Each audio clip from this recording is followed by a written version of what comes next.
बांट सको तो बांट लो खुशियों का उपहार,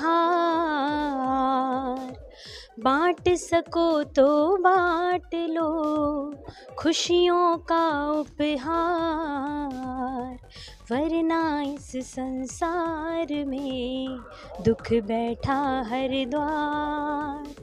जाने थे कितने प्राण बुझे जो आज तिरंगा खूब सजे, भारत की वीरांगनाओं ने जाने कितने अरमान तजे।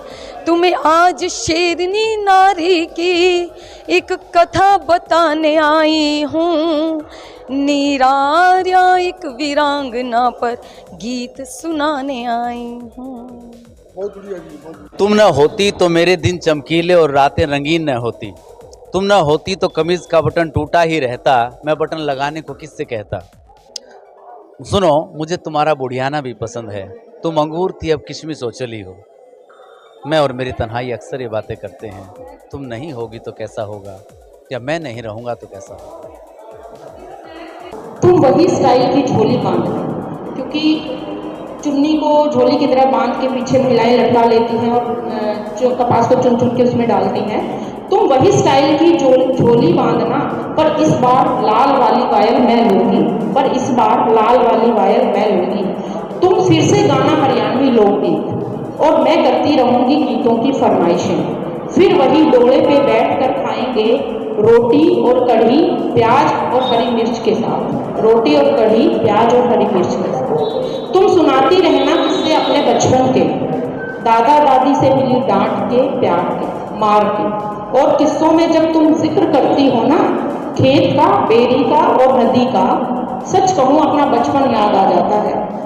ये सब चीजें साझी हैं तुम्हारी मेरी और उनकी जिनकी मैं बुआ हूँ।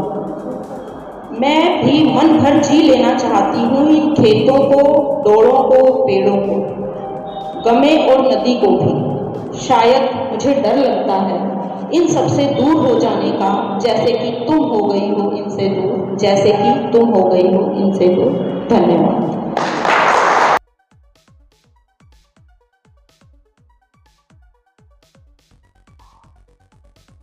प्राची हाल हादसे के अंदर आज काव्या गोष्ठी का आयोजन किया गया। आपको बता दें, इस समारोह के अंदर हादसे के एसडीएम राजेश खोत मुख्य अतिथि के रूप में पहुंचे। इसके अलावा हरियाणा प्रदेश के कई साहित्यकार व कविकार भी कार्यक्रम में पहुंचे। देखिए पूरी वीडियो। कवि गोष्ठी का आयोजन चल रहा है और बड़ा अच्छा कार्यक्रम यहाँ देखने को मिला। साहित्यकार पहुंचे, कविकार पहुंचे और सभी ने अपनी कविताएं साहित्य के माध्यम से लोगों को जागरूक करने का काम भी किया और बहुत अच्छा कार्यक्रम चल रहा था। एक तस्वीर दिखा रहे हैं। अब सम्मान समारोह चल रहा है कि जो कवि कर आए थे उनका सम्मानित जो कार्यक्रम है वो चल रहा है। तस्वीर दिखा रहे हैं आपको। मैडम खुशबू के द्वारा ये कार्यक्रम आयोजित किया गया था और राष्ट्रीय कवि संगम हरियाणा प्रांत की ओर से कवि गोष्ठी का आयोजन दिखा रहे तस्वीर के माध्यम से। आज हंसी मजाक भी खूब हुए। आप इनको दे रहे हो या इनको दे रहे हो? आप ऊपर वाला मेरा है। समझ में नहीं आ रहा।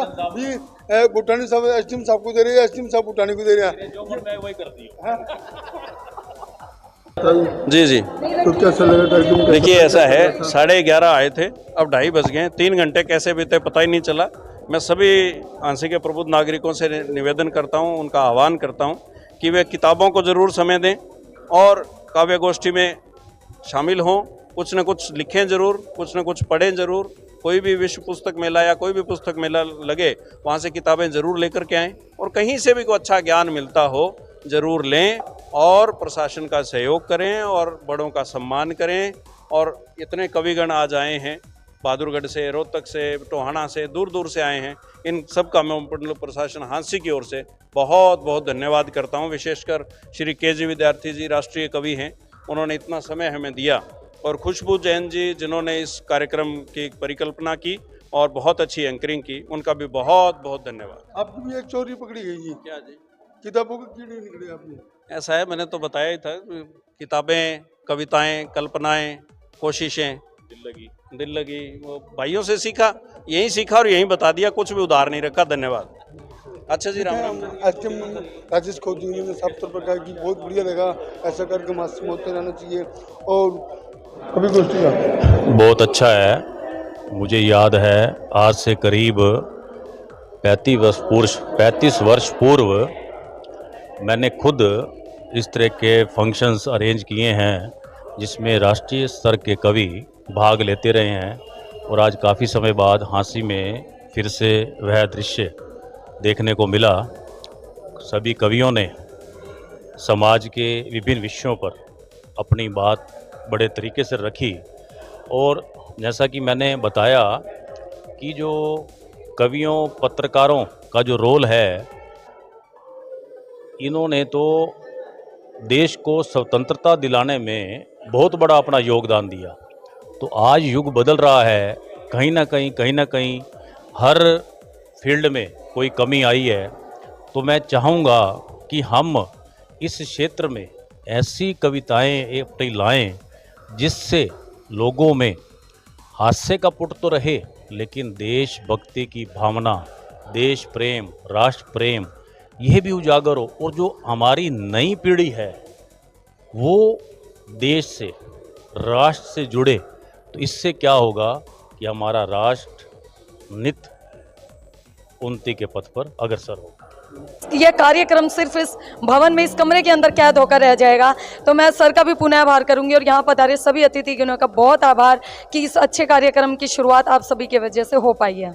इसमें ये वो जो पंक्ति गा रहे थे आप, थोड़ी देशभक्ति थी, दोबारा गा दो क्योंकि माइक के आवाज नहीं। जी जी, एक नीरा आर्या जी एक वीरांगना हमारी हुई है, तो एक पंक्ति मैं उन पर यही कहना चाहूँगी कि जाने थे कितने प्राण बुझे जो आज तिरंगा खूब सजे, भारत की वीरांगनाओं ने जाने कितने अरमान तजे।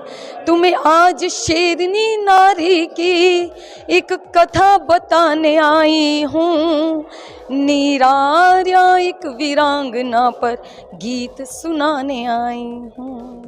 बहुत बढ़िया जी, बहुत बढ़िया। हम आगे भी चाहेंगे कि आगे होता रहे ऐसा। जी जी, मैं बिल्कुल कोशिश करूंगी कि मैं इस तरह के सामाजिक कार्यक्रम आपके बीच हमेशा से आगे ऐसे ही लाती रहूंगी। बस आप सबका सहयोग मुझे मिलता रहे, और इस तरह के कार्यक्रम आगे ज़रूर होंगे, ऐसे मेरी आशा है। बहुत धन्यवाद।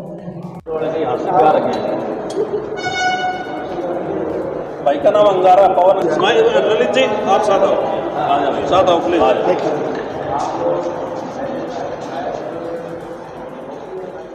ये फोटो